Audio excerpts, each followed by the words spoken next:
সম্রাট সম্রাট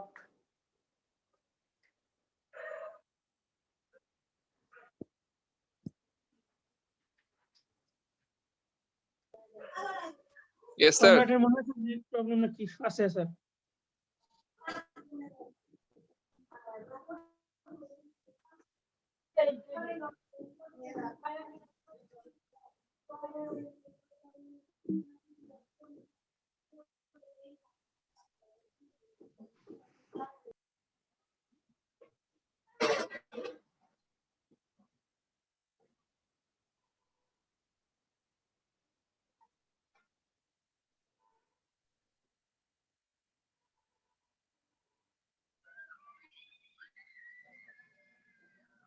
কি শুরু করব? Yes, sir. Jahangir Jahangir Alam Yes, sir. Yes, sir. আমরা শুরু Sir, করি শুরু না? করেন। জি স্যার। আমরা শুরু করে দেই আবার। আমরা থাইমাস নিয়ে কথা বলবো। আমাদের থাইমাস, এই যে দেখো গলার দুই পাশে লোবিউলেটেড কিছু অর্গান থাকে। ছবিতে দেখো দুই পাশেই লোবিউলেটেড অর্গান, এইগুলি হচ্ছে থাইমাস। মুরগির ক্ষেত্রে এই যে দেখো নিচে থাইমাস লাল রঙের দেখাচ্ছে কার্সারের মাথায়। নেকের দুই পাশে থাকে। Thymus has key role in maturation. প্রোথাইমোসাইট যখন থাইমোসাইট বা থাইমাস যখন থাইমোসাইট তৈরি করে, লিম্ফোসাইট তৈরি হবে আলটিমেটলি, যেটা এই প্রোথাইমোসাইট থেকে থাইমাস তৈরি করে। আচ্ছা, আগের কোশ্চেনটা কি আমি ক্লিয়ার করেছি? এই মেহেদি কোশ্চেন করেছিল তাই না? Clear হয়নি স্যার। জি স্যার, বুঝতে পারছি স্যার। এই মেহেদি কই? স্যার আমি বুঝতে পারছি স্যার। বুঝতে পেরেছো? আচ্ছা ঠিক জি আছে, স্যার, বুঝতে পারছি স্যার। ঠিক আছে, স্যার। তাহলে আমি আগাচ্ছি। আর যদি ক্লিয়ার না হয় আমাকে জিজ্ঞেস করবে। এই জিনিসগুলি কিন্তু ইন্টারেস্টিং, বোঝার কিছু আছে, বেশ বোঝার আছে প্রত্যেকটা স্যার। পয়েন্টে। এখন থাইমাস এসো তাহলে। থাইমাস কি গলার দুই পাশে থাকে থাইমাস। মুরগিতে দেখো নিচে, আমি সবসময় চেষ্টা করি ছবিতে সহজ করে তোমাদেরকে একটু বুঝিয়ে দিতে, তাহলে জিনিসটা তোমাদের মাথায় একটা ইমেজ তৈরি করবে, যেটা লং টার্ম তোমাদের স্টে করবে ব্রেইনে, তোমাদের মেমোরিতে। থাইমাসের মূল কাজ হলো এটা ম্যাচুরেশনে হেল্প করে। প্রোথাইমোসাইট থেকে টি সেল অর্থাৎ টি লিম্ফোসাইট তৈরি করে এটা।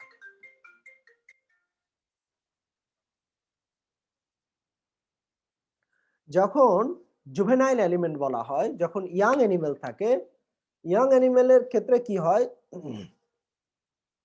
এই থাইমাসটা কি করে টি লিম্ফোসাইট তৈরি করে। কিন্তু যখন অ্যানিমেলটা প্রাপ্তবয়স্ক হয়ে যায়, ম্যাচিউর হয়ে যায়, তখন এই যে থাইমাসের অ্যাক্টিভিটিটা কমে যায়। অ্যাক্টিভিটিটা কমে গিয়ে কি হয়, তাহলে টি সেল কোথা থেকে তৈরি হবে? টি সেল ওই যে ডিভিশন হয়, সেল ডিভিশন হওয়ার মাধ্যমে এই নতুন নতুন টি সেল তৈরি হয়, টি লিম্ফোসাইট তৈরি হয়। তখন কি হয়, থাইমাসের অ্যাক্টিভিটিটা কমে যায় যখন অ্যানিমেল ম্যাচিউর হয় তখন।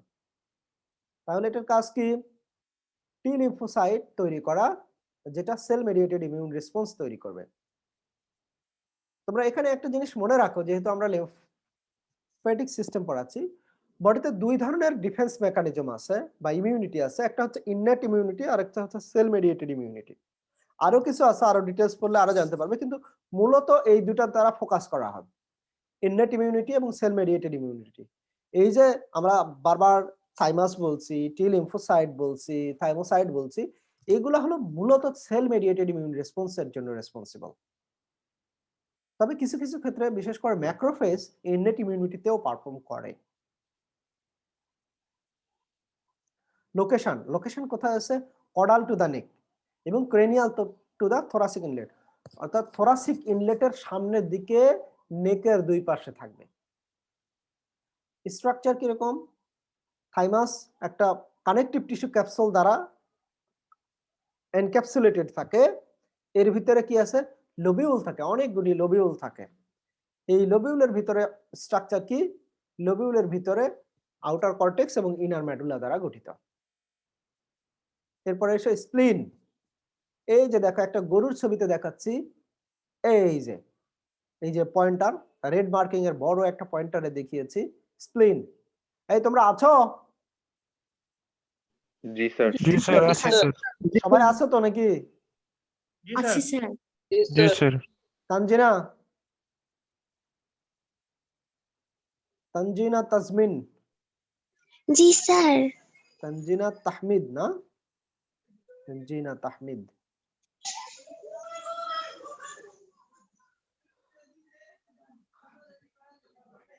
নুরুজ্জামান, নুরুজ্জামান, নুরুজ্জামান কই? স্যার জি স্যার। স্যার আমি তো আনমিউট করে স্যার আপনার খালি আনসার দিচ্ছি তো স্যার। আনমিউট আবার কোনটা? স্যার ওই যে মিউট করা লাগে না, ওইটা না করে আপনার কথা বলতেছি। ওটা কি আনমিউট বলবে? মিউট। আনমিউট করা হবে। মানে ওই যে মানে মেডিকেলের ভাষায় বলে না, মেডিকেলে কোনটা ভুল বললে সত্য হবে না, মানে এই ধরনের একটা প্যাচ। ঠিক আছে, তাহলে দেখো এই যে গরুতে তোমরা দেখতে পাবে স্প্লিন বেশ বড় একটা অর্গান, স্টোমাকের সামনের দিকেই থাকে এবং ছবিতে দেখো খুব ক্লিয়ার। নিচের ছবিটাতে কাটা অবস্থায় খুব ক্লিয়ারলি দেখানো হচ্ছে স্প্লিন। স্প্লিনটা কি? স্প্লিনটা হলো largest and major lymphoid organ. এর কাজ কি? ব্লাড ফিল্ট্রেশন করা। কোথায় আছে? Ventral and in the left cranial abdomen. দেখো ছবিতে ভেন্ট্রালি আছে, ডরসালি না। ভেন্ট্রালি এন্ড ক্রেনিয়াল, মানে এই যে দেখো এটা যে যার সাথে লাগিয়ে আছে এটাই হলো হচ্ছে অ্যাবডোমেন।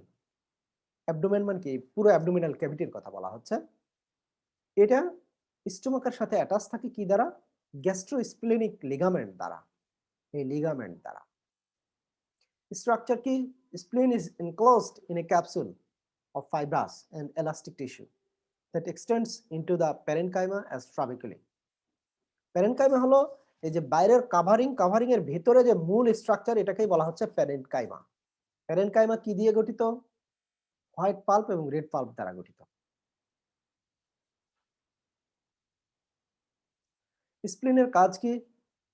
এটা রিজার্ভ করে কি? রেড ব্লাড সেল এবং প্লাটলেট। কি করে? যখন ফেট অফ আরবিসি যখন তোমরা পড়বে তখন দেখবে যে স্প্লিনে এই ডিস্ট্রাকশন বা ফেট বা রুইন এর একটা কাজ, একটা অংশ হয় স্প্লিনে। This is the job of phagocytic cells, but iron from the RBC is preserved for reuse in hemoglobin. এই যে রিইউজের জন্য এটা কি হয়? হিমোগ্লোবিন সিনথেসিসে আয়রনটা রিইউজ হয়, এই জন্য এটা ডিস্ট্রাকশন, আরবিসি ডিস্ট্রাকশনটা স্প্লিনের এখানে হয়। Removal of particular matter, removal of particular matter from the circulation কি দ্বারা? যখন ওই যে ফরেন পার্টিকেল বলেছি, ফরেন পার্টিকেল যখন রিমুভাল অর ফিল্ট্রেশন হবে এবং এছাড়াও স্প্লিন থেকে লিম্ফোসাইট তৈরি হবে। কে যেন কোশ্চেন করতে চাইলে বলো। স্যার এই যে এই যে স্প্লিনের স্যার কানেকশন থাকে কিসের সাথে? মানে এটা তো স্যার ইসের সাথে, স্টোমাসের সাথে যুক্ত থাকে, এটা হলো বহিরেগ বা লিগামেন্ট দিয়ে। আর কানেকশন সাথে মানে ব্লাড ভেসেল বা কোন জায়গার সাথে কানেকশন থাকে স্যার? Splenic artery. গতকাল তোমাদের এই ক্লাসটা নিয়েছি। সিলিয়াক আর্টারির 3টা ব্রাঞ্চ আছে, gastric artery, hepatic artery, splenic artery. এই যে স্প্লিনিক যে আর্টারিটা, সেই আর্টারির মাধ্যমে এটা হলো সাপ্লাই হয়, হলো আর্টারিয়াল সাপ্লাই। জি স্যার, মানে আর্টারি গতকাল জাস্ট এটার সাথে কানেকশন, আর কোনো স্যার সার্কুলেশন নাই বা কোনো কানেকশন নাই? অবশ্যই কানেকশন আছে। যখন আর্টারি আসলো তার মানে কি এর পাশে ভেইন যাবে, ভেন যাবে। প্রত্যেকটা আচ্ছা। অর্গানে, আর একটা হলো প্রত্যেকটা অর্গানে নার্ভাস সার্কুলেশন থাকবে। সার্কুলেশন তো না, নার্ভাস কানেকশন থাকবে। বডির যত মেজর অর্গান আছে, যত লাইভ অর্গান আছে, বডিতে ডেড সেল আছে খুব কম, কিন্তু প্রায় সব জায়গাতেই, এই যে নখ বা দু একটা জায়গা ছাড়া প্রায় সব জায়গাতে নার্ভের সার্কুলেশন, নার্ভের কানেকশন, নার্ভের কন্ট্যাক্ট আছে। তো সেখানে অবশ্যই স্প্লিনিক আর্টারি আছে, ভেইন যাবে প্যারালালি, এর সাথে অবশ্যই নার্ভস থাকবে, এবং এই স্প্লিনটা স্টোমাকের সাথে অ্যাটাচ থাকবে। এই যে একটু আগেই বলেছি, লোকেশনের এই জায়গায় দেখো, কার্সারের মাথায় লেখা আছে গ্যাস্ট্রোস্প্লিনিক লিগামেন্ট দ্বারা স্টোমাকের সাথে অ্যাটাচ থাকবে। ক্লিয়ার?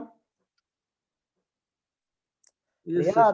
রিয়াদ, রিয়াদ, জি স্যার, এটা তো স্যার লিভারের সাথে প্রায় সেম। লিভারের সাথে না, কালার ভিন্ন। স্প্লিনের কালার হলো আরো একটু ডিপ, ডিপ ব্লু। জি স্যার, কালসা টাইপ। হ্যাঁ, তোমরা একটু একটু দেখো, এটা চিনতে পারবে। তবে রিয়াদকে একটু বলি, রিয়াদ একটু পড়াশোনা করতে হবে কিন্তু। তুমি প্রশ্ন করো খুবই ভালো কথা, কিন্তু তুমি যদি গিয়ে একটু পড়ো, একটু দেখো আমার লেকচারগুলি, তোমার অনেকগুলি জিনিস আরো ক্লিয়ার হবে। একটু পড়াশোনা করতে হবে রিয়াদ। আমি Yes, sir. তোমার প্রত্যেকটা কোশ্চেনকে ওয়েলকাম জানাই, এবং আমি বিশ্বাস করি যে তোমার কোশ্চেনের মাধ্যমে অনেক স্টুডেন্টেরই কিছু কিছু যে জিনিসগুলি ক্লিয়ার না, সেটা ক্লিয়ার হবে। কিন্তু আমার শুধু লেকচারে যদি বসে থাকো সেটা এনাফ নয়, এরপরে গিয়ে একবার হইলেও কমপক্ষে দেখতে হবে। তুমি যদি আজকের ক্লাসটা শেষ করে, তুমি না মানে প্রত্যেকটা স্টুডেন্টই যদি আজকের ক্লাসটা শেষ করে গিয়ে একবার এই স্লাইডগুলি দেখো, একবার যদি আমার নোট পড়ো, আমি যদিও নোট এখনো দেই নাই, আমি নোট পরে দিব, এবং আমি এটাই স্ট্র্যাটেজি ফলো করব, নোট আমি পরে দিব, ক্লাস শেষে নোট দিব। তোমরা যদি এই স্লাইডগুলো একবার দেখো, তাহলে তোমাদের এই জিনিসগুলো হৃদয়ের মধ্যে গেঁথে যাবে। তো একটু পড়াশোনা করতে হবে রিয়াদ এবং সবাই। Yes, sir. এরপরে এসো টনসিল। টনসিল কোথায় থাকে? এই যে দেখো, হা করে আছে একটা, কি এটা? সফট প্যালেটে থাকে স্যার। সফট প্যালেটে থাকে, প্যালেটে থাকে, অনেক জায়গাতেই থাকে, ফ্যারিংসে থাকে, মানে মূলত হচ্ছে ফ্যারেঞ্জিয়াল রিজিয়নে থাকে। এটা pharyngeal region, part of the MALT, more specifically GALT. MALT কি আর গল্ট কি বলো? একবার বলেছি, রিয়াদ বলো, একবার বলো। বলতে পারবো না স্যার, খেয়াল নাই। ওই যে প্রথমের দিকে যখন বললাম না লিম্ফেটিক অর্গান, তখন বলেছি এটা হচ্ছে মিউকোসা অ্যাসোসিয়েটেড লিম্ফেটিক টিস্যু। আর গাল্ট হলো, গাল্টও এক ধরনের মাল্ট, সেটা কি গাট অ্যাসোসিয়েটেড লিম্ফেটিক টিস্যু, মানে গাটের সাথে, গাটের অ্যাসোসিয়েটে, গাটের নেয়ারে থাকে এগুলি। কোথায় থাকে? নেজোফেরিংস এবং ওরোফেরিংসে থাকে, ফ্যারেঞ্জিয়াল রিজনে। স্ট্রাকচার কি? স্ট্রাকচার হলো form A ring of lymphoid tissue around the pharynx. Function কি? Serves as a first line of defense against microorganism both for the digestive and respiratory system. আমরা যখন কোনো খাবার খাই, অথবা কোনো যদি এই যে নাক দিয়ে নিঃশ্বাস নেওয়ার সময় যখন কোনো ফরেন বডি মাইক্রো অর্গানিজম যায়, এটা আইদার রিফ্লেক্সের মাধ্যমে অথবা রিসেপ্টর রিফ্লেক্সের মাধ্যমে এটা বডিকে পারতপক্ষে নেগেটিভ ফিডব্যাক দেয়, অর্থাৎ নেগেটিভ রিফ্লেক্স দ্বারা এটা বের করে দেওয়ার চেষ্টা করে। কোথায় কোথায় থাকে? ফ্যারেঞ্জিয়াল রিজনেই ম্যাক্সিমাম থাকে, এছাড়াও প্যালেটাইন, সফট প্যালেট এবং লিঙ্গুয়াল টনসিল আছে। আমরা এডিআই মোটামুটি শেষের দিকে আসছি। লিম্ফেটিক সিস্টেম আমি চেষ্টা করেছি পারতপক্ষে তোমাদেরকে কভার করার, এবং যেটুকু পড়েছি অন্তত লিম্ফেটিক সিস্টেমে এই জিনিসগুলো যদি কভার করো, আশা করি অ্যানাটমি যে অংশটা আমাদের পড়ানো উচিত, আমরা যে ফর্ম, স্ট্রাকচার, লোকেশন, টোপোগ্রাফি এই জিনিসগুলি পড়াই, এটা কভার করবে। এরপরে আমরা কি হিস্টোলজিতে এর প্রত্যেকটা অর্গানের আমাদের হিস্টোলজিক্যাল যে টিস্যু, সেলুলার যে কি গঠন কাঠামো, কি কি দিয়ে গঠিত, এটাও আমরা পরে পড়াবো, সেটা হচ্ছে হিস্টোলজির পার্ট। বাট অ্যানাটমিতে আমি লিম্ফেটিক সিস্টেমে যেটুকু দেখিয়েছি এটুকু যদি ভালো করে পড়ো, আশা করি অনেক কিছু বুঝতে পারবে, অনেক কিছু জিনিস তোমাদের ক্লিয়ার হবে। বোঝা গেছে? জি স্যার। আচ্ছা, আমাকে একটু বলো তোমাদের এই ক্লাসটাতে প্রথমে যতজন ছিলে এখন ততজন নেই, এর কারণ কি? তানিয়া, তানিয়া কই? স্যার ওটা নিয়ে স্যার প্রেজেন্টের স্ক্রিনশটটা নিয়ে নিছে তো এজন্য স্যার অনেকে বের হয়ে চলে গেছে। তানিয়া স্যার ও মনে হয় ফোনে চার্জ নাই স্যার। স্যার অনেকে নেট প্রবলেম স্যার, কে বললো বারবার net- লাইন তানিয়ার ফোনে কেটে চার্জ নাই স্যার। নেট প্রবলেম কে বললো? নেট প্রবলেম কে বললো? মানে ফিমেল কণ্ঠ এটা কার ছিল? স্যার আমি সানন্দিতা। শোনো, তোমরা যে ফাঁকিবাজি করতে চাও এগুলো কি আমরা কিছুই বুঝি না? কিছু তো আমরাও বুঝি। ঢাকা শহরে কিছু হলেই জ্যাম ছিল, আসলে কি সবসময় জ্যাম থাকে? যদি জ্যাম তোমার থাকে তাহলে তুমি 2 ঘন্টা আগে কেন রওনা দেওনি? বোঝা গেছে? প্রথমের দিকে জি, ছিল স্যার। অনেক, এই মুহূর্তে আছে 27। প্রথমের দিকে প্রায় 36-37 মতো ছিল। এখন বাকিদের কি হবে? তোমরা কি মনে করেছো এত সহজেই পার পাবে? একবার অ্যাটেন্ডেন্স দিয়ে গেছি শেষ। হুম, যাই হোক, সিয়াররা আছো তো? তানিয়া, শফিকুল, শুনতে পাচ্ছ জি, তোমরা? স্যার। তোমাদের জি, স্যার। বন্ধুদেরকে বলে দিও যে কিছু অংশ থাকা যাবে না, পুরো অংশ ক্লাসেই থাকতে হবে। আমি বলতেছি কারণ হলো সামনে প্রথম সেমিস্টার, সেকেন্ড সেমিস্টার, আবার হয়তো সামনে থার্ড সেমিস্টার শুরু হতে পারে, এরকম একটু আভাস পাচ্ছি আমরা। আমাদের ইউনিভার্সিটির সাথে কথা হয়েছে, সবগুলি চাপ পড়ে গেলে তোমাদেরকে যেটুকু পড়ানো হচ্ছে এটুকুও যদি তোমরা না বোঝো, না পড়ো, সিনসিয়ার না হও, তোমাদের আসলেই সমস্যায় পড়বে ভাই। আর আসলেই সমস্যায় পড়ার সম্ভাবনা আছে। আমি কিন্তু প্রত্যেকটা ক্লাসের রেকর্ড রাখছি। পরবর্তীতে কে কোন বিপদে পড়বে আটকানো আবার স্যার ভালো হয়। আমি তো প্রত্যেকটা ক্লাসের রেকর্ড রাখছি, আমার সিআরদেরকে বলা আছে, ওরা আমাকে অ্যাটেন্ডেন্স দেয়। কিন্তু স্যার হ্যাঁ বলো।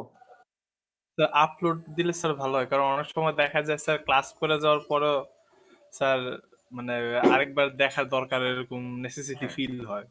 হ্যাঁ, আমি হাবিবের সাথে সম্পূর্ণ একমত।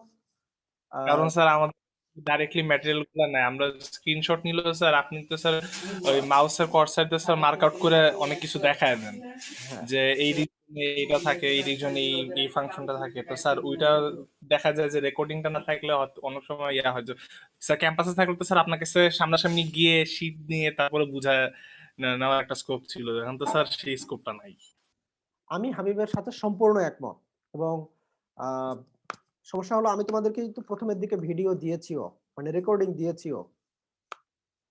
ইভেন আমি কিন্তু এই ক্লাসগুলির রেকর্ডও রাখছি। এখন তোমরা বোঝো যে আমাদের একটা সিস্টেম আছে, সিস্টেমের মধ্যে দিয়ে যেতে হয়। আমাদের কলেজ কর্তৃপক্ষ যেভাবে নির্দেশনা দেবে সেভাবে আমাদের কিন্তু ক্লাসগুলি নিতে হবে। আমি তোমাদেরকে একটু বলি, তোমরা যদি মনে করো যে প্রকৃত অর্থেই তোমাদের এই ভিডিও ম্যাটেরিয়ালস গুলি দরকার হবে, তাহলে তোমরা প্রিন্সিপাল স্যার অথবা আমাদের যে কোর্স কোঅর্ডিনেটর আছেন হুজ্জতুল্লাহ স্যারের সাথে যোগাযোগ করো। স্যার যদি আমাকে এগুলি সাপ্লাই দেওয়ার পারমিশন দেয় আমি দিয়ে দিব। কারণ আমি নিজেও স্যারদেরকে বোঝানোর চেষ্টা করেছি যে এই রেকর্ডিং গুলি তাদের দরকার এবং এগুলি থাকলে তারা, স্যার প্রথম কথা আমরা সশরীরে তোমাদের ক্লাস নিচ্ছি না, তো সেক্ষেত্রে যদি তোমাদেরকে ভিডিওটা দেওয়া হয় অন্তত তোমরা 2-1 বার দেখতে পাবে।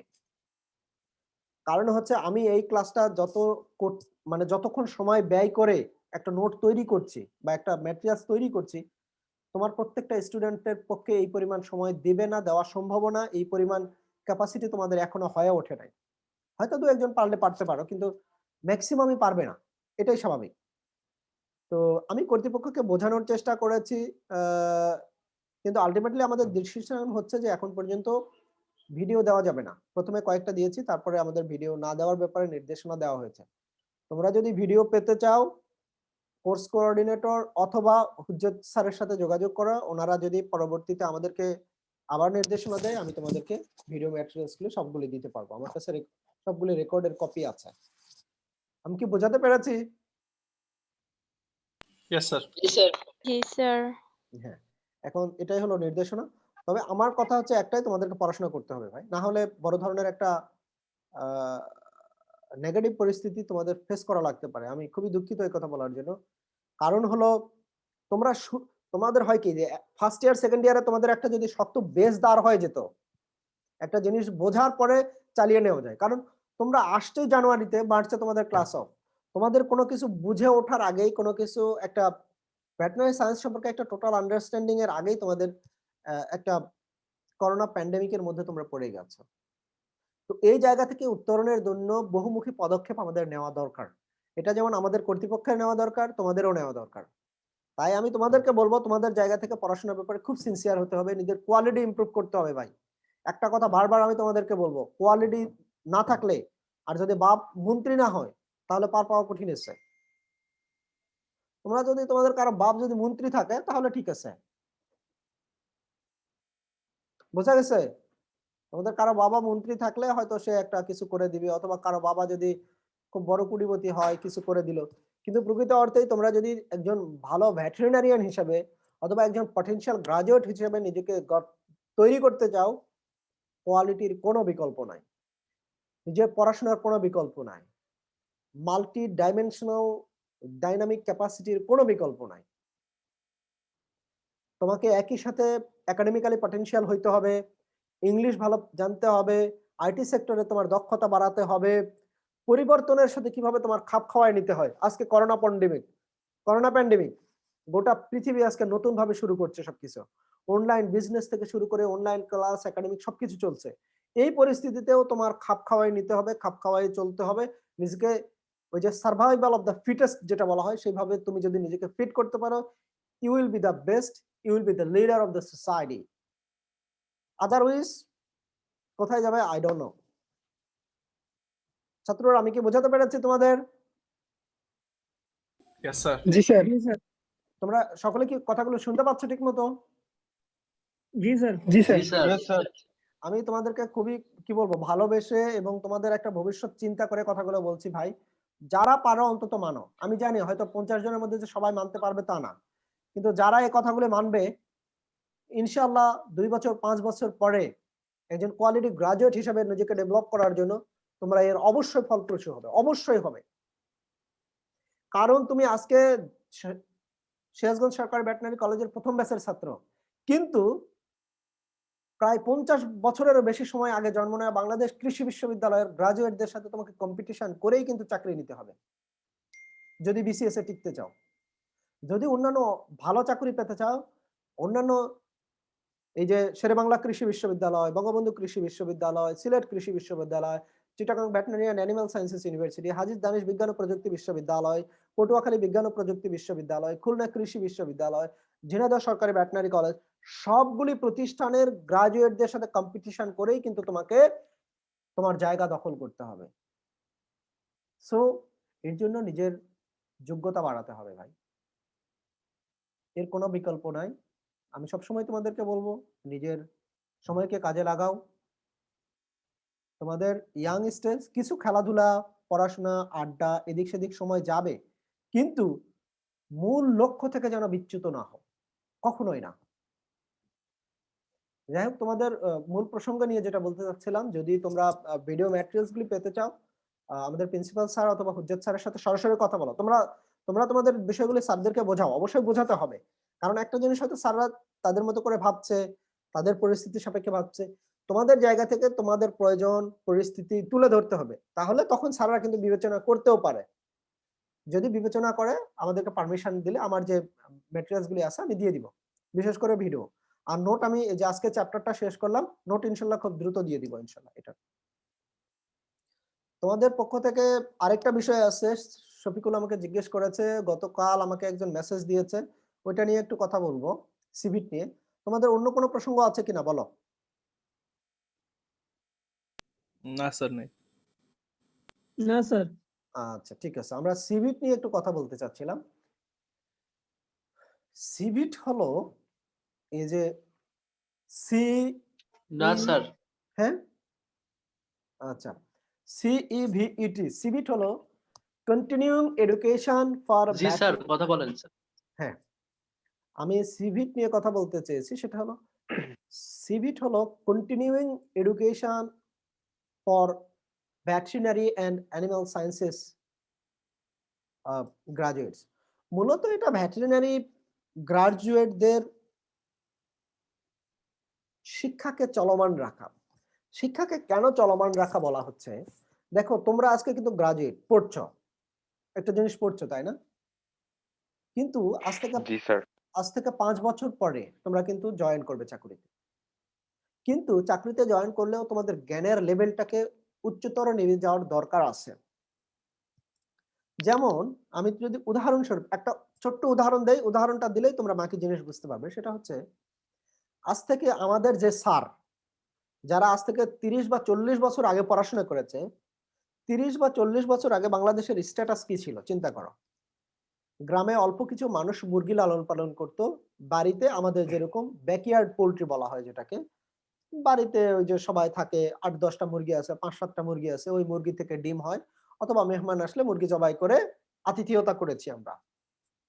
কিন্তু সেই মুরগি পালন আজকে কোথায় গেছে দেখো, একটা পোল্ট্রি ইন্ডাস্ট্রি হয়েছে, যেটা দিয়ে আমরা দেশের আমিষের চাহিদা মেটাচ্ছি এবং বিভিন্নভাবে এটার দ্বারা অনেক মানুষের কি হচ্ছে, চাকরির ব্যবস্থা হয়েছে। কিছু মানুষ বাইরে থেকে ম্যাটেরিয়ালস নিয়ে আসতেছে, যেমন পোল্ট্রি, বিভিন্ন ধরনের মেডিসিন, অ্যান্টিবায়োটিক, এই ধরনের জিনিস নিয়ে আসার কারণে অনেক মানুষের সংকুলন হয়েছে এই জায়গাতে। এরপরে দেখো, আগে একটা গাভীতে আমাদের 10 কেজি 12 কেজি দুধ হতে পারে, এই জিনিসটা মানুষ কল্পনাই করতে পারেনি। আর এখন গাভীতে 30-40 কেজি দুধ হওয়া আহামরি কোনো বিষয় না, এটা তোমরাও জানো। একটা সময় মানুষ গরু রাখতো বাড়িতে হাল চাষ করার জন্য আর বাড়িতে দুধ খাওয়ার জন্য। সেখান থেকে আজকে কি হয়েছে দেখো, হাল চাষে কিন্তু আর গরু ব্যবহার হচ্ছে না। কি হচ্ছে, গরুটা মূলত হচ্ছে প্রোটিন সোর্স হিসেবে ব্যবহৃত হচ্ছে। আবার এই যে হাল চাষটা ট্রাক্টর এবং উন্নত মানের মেশিন দ্বারা রিপ্লেসড হয়ে গেছে। তাহলে দেখো যে আজ থেকে 30 বছর আগে, 40 বছর আগে, 50 বছর আগে যে স্যার পাশ করেছে, তার কিন্তু জ্ঞানের লেভেল, তার চিন্তার লেভেল কিন্তু অতখানি হবে না, এটা স্বাভাবিক। বোঝা গেছে? জি স্যার। তোমরা যারা প্রশ্ন করেছিলে এবং যারা আগ্রহী তাদের জন্য বলছি, তো এই যে একটা সিস্টেম চেঞ্জ হচ্ছে, একটা পরিবর্তনশীল অবস্থার মধ্য দিয়ে আমরা যাচ্ছি, তাহলে যেই গ্রাজুয়েট আজ থেকে 50 বছর আগে পাশ করেছে, তার কি জ্ঞানের লেভেলটা আপডেট করার দরকার আছে না? জি স্যার। অবশ্যই দরকার আছে। আর যদি দরকার না থাকে, না আপডেট করতে পারে তার জ্ঞান, থিঙ্কিং, চিন্তা, প্ল্যানিং এর লেভেলে, তাহলে কিন্তু সে আমার জাতিকে, আমার দেশকে ওই পরিমাণ সার্ভিস দিতে পারবে না। এটা তার দ্বারা সম্ভব না, কারণ তার থিঙ্কিং লেভেল তো, মুরগি মানে হচ্ছে বাড়িতে কয়েকটা মুরগি আছে, ডিম দিবে, বাচ্চা কাচ্চা খাবে, আর ওই আত্মীয় স্বজন আসলে। এই পোল্ট্রি ইন্ডাস্ট্রি দিয়ে যে বাংলাদেশের লাখ লাখ মানুষের কর্মসংস্থানের ব্যবস্থা হতে পারে এবং এখান থেকে জাতীয় অর্থনীতিতে বড় ধরনের ভূমিকা রাখা যেতে পারে, এই চিন্তার লেভেলটা এদের মাধ্যমে তৈরি করে দিতে হবে। এটাকে বলা হচ্ছে continuing education. Continuing education for veterinary and livestock graduates or animal science graduate, এটাই হলো সিভিট।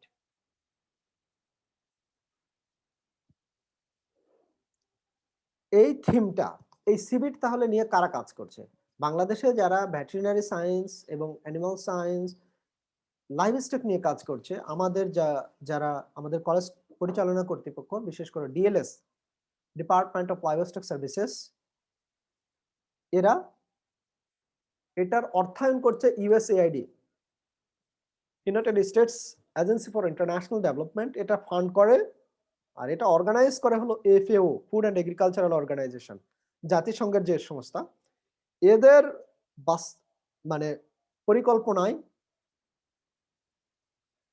পরিকল্পনায় ইউএসএআইডির অর্থায়নে বাংলাদেশের ডিএলএস সহ অন্যান্য প্রফেশনাল বডির সহযোগিতায় এই সিভিট নামে প্রোগ্রামটা বাংলাদেশে চালু হয়েছে গত 3 বছর আগে। এবছর তার 4র্থ বর্ষ এবং 4র্থ বর্ষে 4র্থ ব্যাচের প্রোগ্রাম চালু হচ্ছে।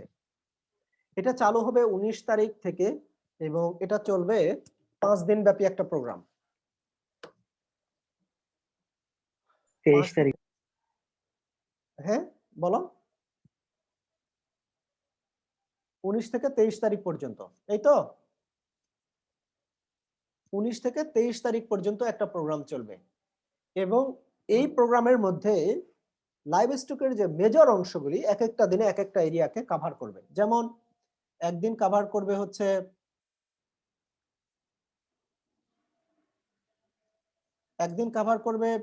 পোল্ট্রি সায়েন্স বা পোল্ট্রি এরিয়া, পোল্ট্রি ইন্ডাস্ট্রি নিয়ে, আরেকদিন ডেইরি সায়েন্স, ডেইরি ইন্ডাস্ট্রি নিয়ে, আরেকদিন এপিডেমিওলজি নিয়ে, এরকম ভাবে 5 দিনে 5টা মেজর অংশকে তারা কভার করার প্ল্যান করে।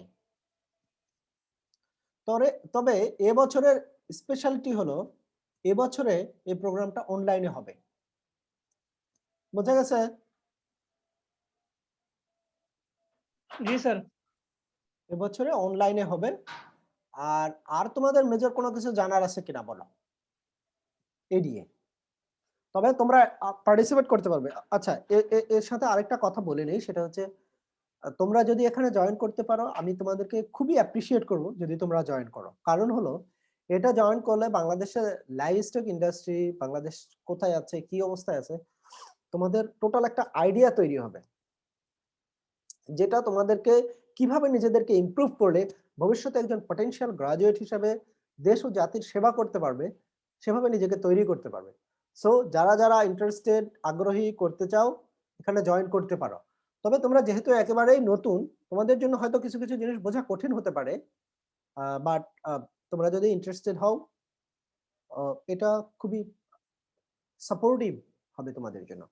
হ্যাঁ, কার কি জানার আছে এবার এই বিষয়ে বলো?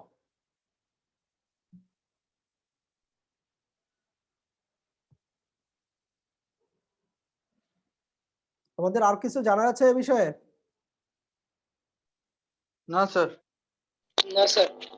শফিকুল? না স্যার। না স্যার। ঠিক আছে। জি স্যার।